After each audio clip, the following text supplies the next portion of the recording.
నేడిపించిందెవరు? తులసి మావయ్యకి ఇష్టమని చెప్పి చేపల కూర తీసుకుని వెళ్ళాను. పిచ్చి పని చేసింది చాలక ఇప్పుడెందుకు ఏడుస్తున్నావు?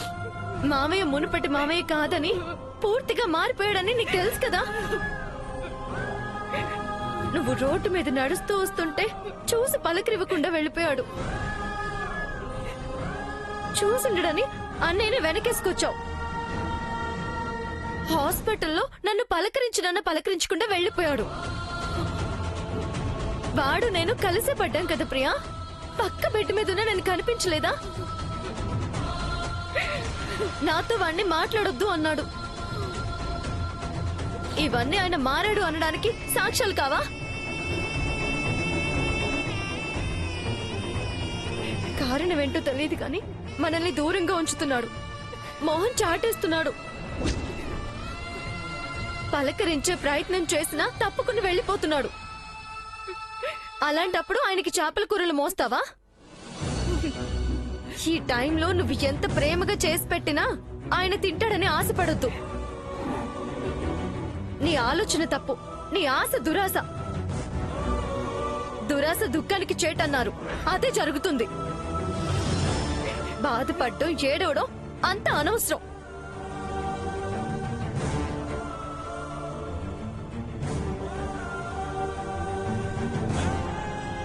ఊరుకో ఊరుకో.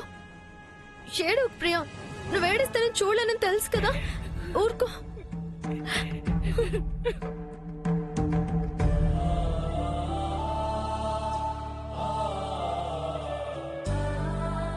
నా కన్నీళ్లు తుడుస్తూ నువ్వు కన్నీళ్లు పెట్టుకుంటున్నావు. ఇద్దరికి ఆయన అంటే ప్రేమే కదా ప్రియా.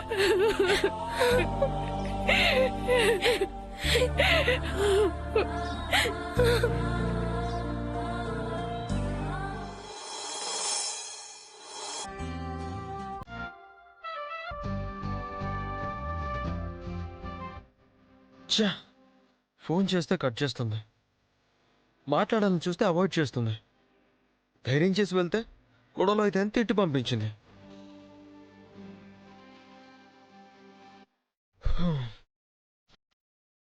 మాట్లాడాలని నువ్వు మనసు కొట్టేసుకుంటుంది.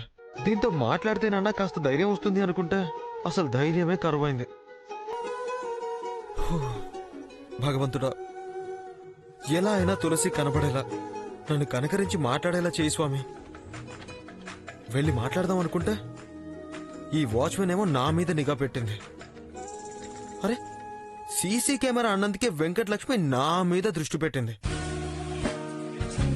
పోలీస్ డాగ్ లో ఎప్పుడు నన్నే ఫాలో అవుతుంది.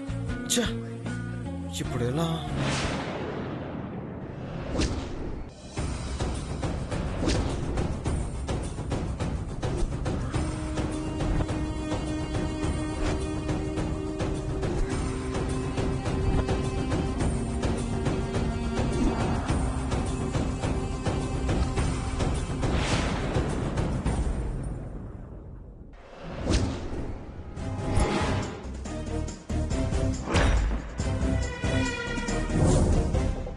ఏం చేస్తున్నావు ఇక్కడ?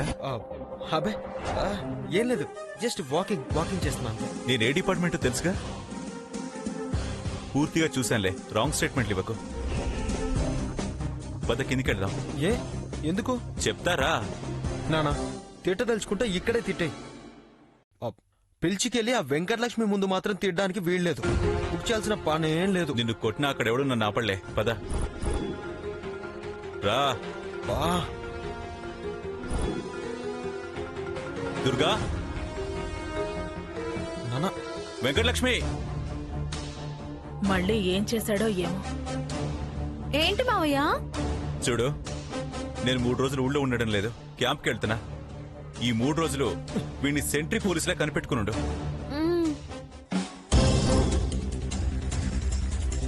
ఈ గుమ్మం దాటి బయటికి వెళ్ళలేకుండా చూసే బాధ్యత నీది.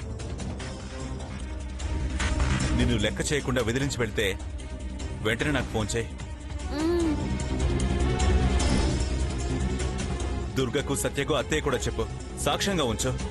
వచ్చాక వీడి సంగతి నేను చూసుకుంటాను. ఇక నుంచి వీడికి ఏం కావాలన్నా దగ్గరుండి నువ్వే చూసుకో.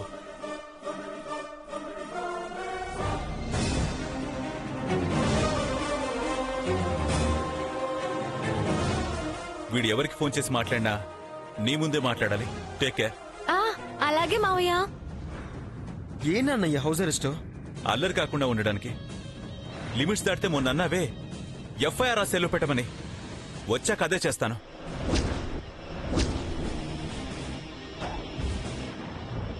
సత్య, దుర్గా మీరు చూస్తూ ఉండండి. మీ మాటే ఖాతరు చేయనివాడు నా మాట వింటాడా? గీత గీస్తే హద్దుల్లో ఉంటాడా? కారం చల్లటానికే అలవాటు పడ్డాడు. మమకారాలు అర్థం చేసుకోవటం లేదు. అయినా వాడి మనసులో మనం వాడి మేలు కోరేవాళ్లం అనే ఆలోచన రావాలే కాని ఈ హద్దులు సద్దులు ఏ పాటివి? ఛ! నేను నేరస్తున్న అయిపోయా. జైలు శిక్ష విధిస్తున్నారు.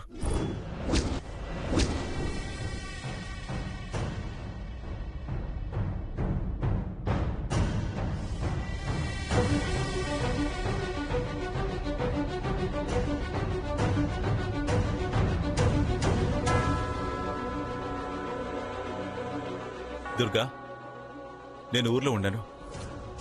నువ్వు వాడి మీద కోపం చూపించుకో. మంచిగా వాడికి అర్థమయ్యేలా చెప్పు.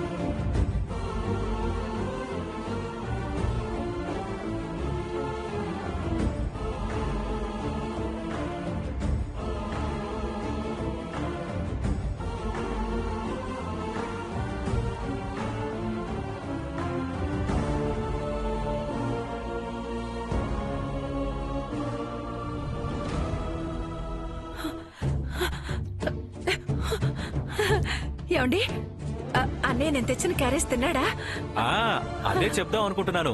అంతలో నువ్వే అడిగేశావు. తిన్నాడు ప్రియా, తృప్తిగా తిన్నాడు. చాలా ఆనందంగా తిన్నాడు. బావమోహంలో సంతోషం కొట్టొచ్చినట్టు కనిపించిందనుకో.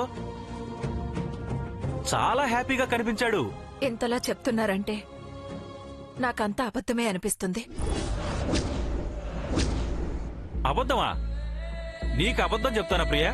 తినలేదు అంటే బాధపడతానని చెప్పొచ్చుగా. నేను తులసి బాధపడితే మీరు చూడలేరు కదా. లేదు ప్రియా, బావ తిన్నాడు.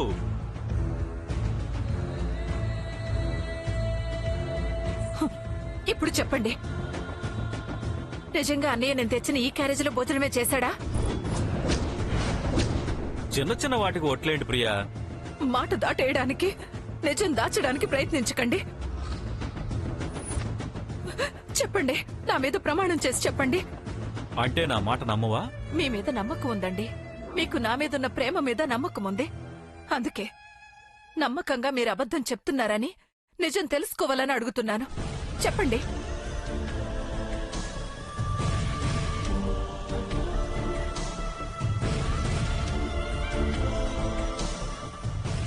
తెలియదు ప్రియా.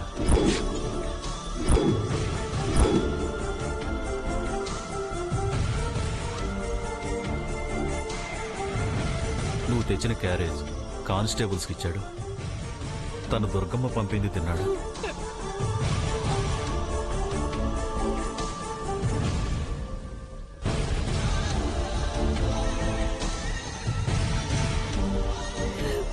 ప్రియా, ప్రియా, ప్రియా ఊరుకో ప్రియా. భగవంతుడా, ఎందుకయ్యా మా నేను అలా మార్చేశావు? నేనేం పాపం చేశానని? ప్రాణం కన్నా మిన్నగా చూసే అన్నయ్య నన్ను పరాయిదానిలా చూస్తున్నాడు. మమ్మల్ని అంతగా ప్రేమించే అన్నయ్యకి మేమిప్పుడు పరాయి వాళ్ళలో ఎందుకు కనిపిస్తున్నావు? తెలియకేదైనా తప్పు చేస్తుంటే నువ్వు ఈ తప్పు చేసావురా అని సూటిగా నాతో చెప్పుంటే కాళ్ళ మీద పడి క్షమాపణ అడిగే వాళ్ళమే కాని కాదనే వాళ్ళం కాదుగా. నేను భరించలేకపోతున్నాను. నాన్నే నాతో ఎలా ప్రవర్తిస్తే నేను తట్టుకోలేకపోతున్నాను. ప్రియా ఊరుకో ప్రియా, మనం ఏ తప్పు చేయలేదు. కలిసిరాని కాలంలో ఉంది. కాలమే అన్ని సమస్యలు పరిష్కరిస్తుంది. మనం బాధపడతామని బావకు కూడా తెలుసు. ఊరుకో, ఈ మార్పు శాశ్వతం కాదు ప్రియా. ఊరుకో కదా. దుర్గా, ప్రసాద్ ఎందుకు అలా అన్నాడంటావు? ఆయన ఏం చేసినా వాడి మంచిగా కదా పిన్ని. దుర్గమ్మా, ఇదిగో దుర్గమ్మా, నువ్వు వాటర్ వేసావని వెళ్ళాను కానీ ఇలా కొంపలంట కంచెలంట తిరగడం నా వల్ల కాదబ్బా. అబ్బా, గోరింటాకు దూసి దూసి వేళ్లన్నీ మంట పుడుతున్నాయి. అబ్బా, ఆ వేళ్లకు నేను వెన్నపూస రుద్ది ఉఫ్ఫు ఉఫ్ఫు అని ఊతాలేవే. అబ్బో 47. థ్యాంక్ యూ, వద్దులే. లక్ష్మి, లక్ష్మి, లక్ష్మి, వెంకట్ లక్ష్మి. అదే లేవే. ఇదిగో ఈ గోరింటాకు మెత్తగా రుబ్బి రాత్రికి చేతుల నిండా పెట్టుకో.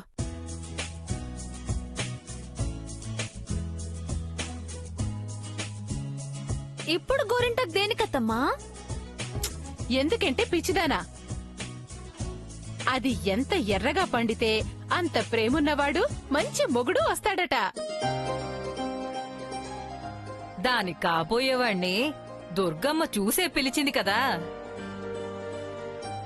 పిన్ని, రేపు అట్ల తద్ది, దాంతో నోం పట్టిద్దాం అనుకుంటున్నాను. ఈ ఏడు మొదలు పెడితే ఏమన్నా చిన్నా చితగా కుజదోషాలున్నా తొలగిపోయి అనుకున్న శుభకార్యం ఏ ఆటకం లేకుండా జరిగిపోతుంది. ఆ తర్వాత ఎలాగో ఇక్కడే ఉంటుందిగా. 10 ఏళ్లు నోమించి ఉద్యాపన చేయించొచ్చు. అట్లా తద్దా అంటే ఉయ్యాలలోగేదేగా. అవునవును, అదే అదే. ఊరికే ఉయ్యాలొగటం కాదు, గౌరీ పూజ చేసి అమ్మవారికి అట్లు నైవేద్యం పెట్టాలి. ముత్తైదువులకు వాయినాలిచ్చి ఆశీర్వాదం తీసుకోవాలి. 10 ఏళ్లు వరుసగా నోము నోయాలి. మ్మ్.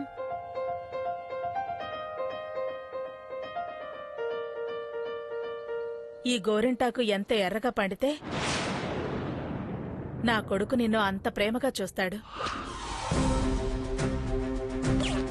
ఈ ఎరుపే ఎంత పండితే అంత త్వరగా మీ పెళ్లి చేయిస్తుంది.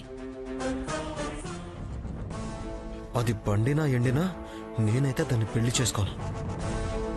ఇది నీ అరచేతిలో పండితే నీ బతుకు పండినట్టే.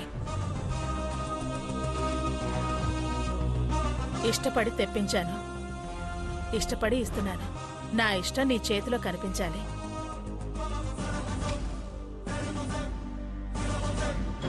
బ్రహ్మాండంగా పడుతుంది, నువ్వే చూస్తావుగా. పండితే మా దుర్గం ఇష్టం పండినట్టే, నీ మనవరాల అదృష్టం పుచ్చినట్టే. కష్టపడి మరీ కోసుకొచ్చాను. పుచ్చటం ఏంటి? అబ్బా, అదేం చెడ్డమాట కాదులే. త్వరగా నూరు పెట్టుకో, రేపు ఎందలాడే లేవాలి. మ్మ్. నానమ్మ రా, కాస్త హెల్ప్ చేద్దు గాని. సరే పద. ఇదిగో శ్రద్ధగా నూరు పెట్టుకో. నీ బతుకు పంట, నా కలల పంట ఈ గోరింటాకు పండడంలో ఉంటుంది. ముందు నా అరచేతులు నీకే చూపిస్తాను కదత్తయ్యా, మురిసిపోతావు చూడు. నా బంగారు తల్లి. పిన్ని, రేపు 47 వెళ్లిపోతుందని వెళ్లేవు. దగ్గరుండి మనవరాలతో నువ్వే నువ్వు పట్టించాలి, గౌరీ పూజ చేయించాలి. ఆ ఉయ్యాల కూడా ఊగాలి. నేనెప్పుడో ఉద్యాపం చెప్పుకున్నా. ఉయ్యాలొకటం ఉట్టి కొట్టడం నా వల్ల అయ్యే పనా? వేళకోళం కాకపోతేను. 47కి కోపం కూడా వస్తుంది.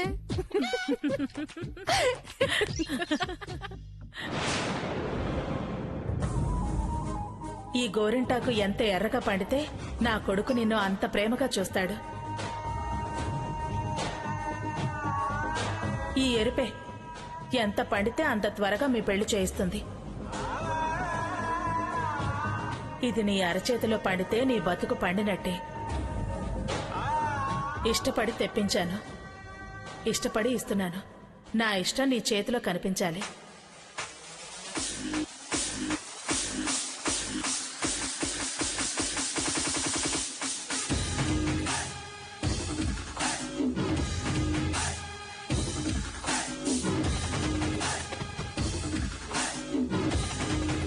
Okay yeah okay bye.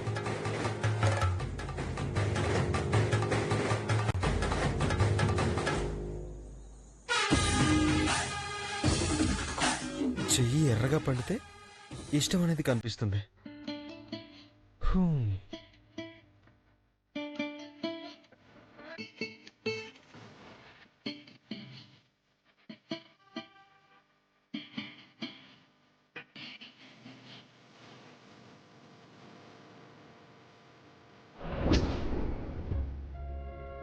Excuse me sir, ఎవరు?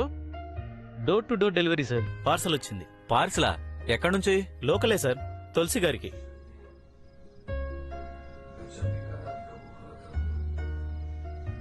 ఇలా ఇవ్వు. ఇదిగోండి సార్. సార్ ఇక్కడ సైన్ చేయండి సార్. Thank you sir. దానికి పార్సిల్ ఎవరు పంపారండి? చూడండి.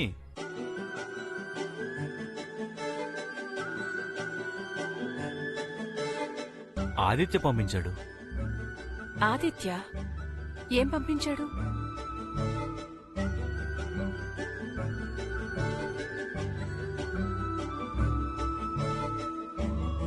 ఏంటిది?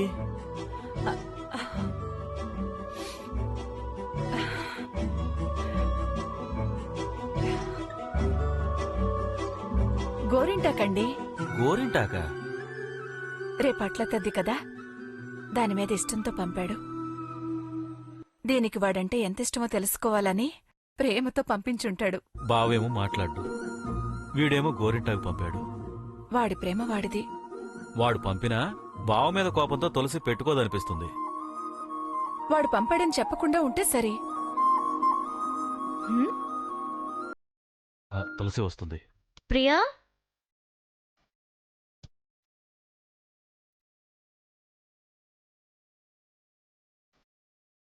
ఏంటిది? గోరింటాకే. ఎక్కడిది? రేపట్ల తద్దని రాజలక్ష్మి ఆంటీ ఇచ్చి వెళ్ళింది. అవునా? ఎంత గొప్పగా టక్కున అబద్ధం ఆడింది. వాళ్ళ మీద ప్రేమకు ఏదైనా చేస్తుంది. ఇదిగో, ఇప్పుడే పెట్టుకోకు, భోజనాలయ్యాక పెట్టుకో. ఆహా, ఇప్పుడే పెట్టుకుంటా. వద్దన్నదే చేస్తానంటావేంటే? ఇప్పుడే అయితే నీ చేత్తో ముద్దలు తినొచ్చు కదా ప్రియా.